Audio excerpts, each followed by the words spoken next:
Takže dobré ráno. Viete, kde sa smie chlastať?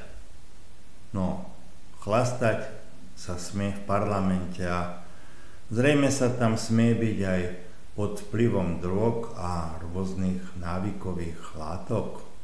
Takže dnes si o tomto povieme, že ideme v podstate na to. Vodu kážu, víno pijú. A Julo, presne si to povedal. Je to výsmech ľuďom, všetkým ľuďom na Slovensku do tváre.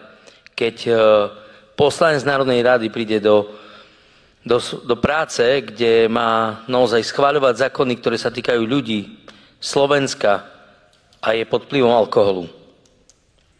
Už toľkokrát sa ľudia na to pýtali, že a nedá sa s tým nič urobiť?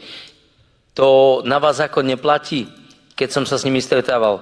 A ty si to povedal veľmi dobre, že potom to tak aj vyzerá. Keď sa príjmajú zákony pod vplyvom alkoholu, tak potom to aj tak vyzerá.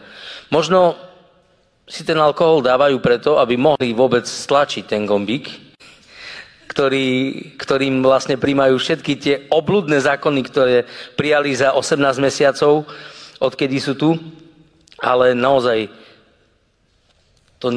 toto je kultúra, to je to, čo má reprezentovať. To je to, čo chceme ukazovať ľuďom. Alebo čo vy ukazujete ľuďom. To je hanba. To je hanba a to je výsmech.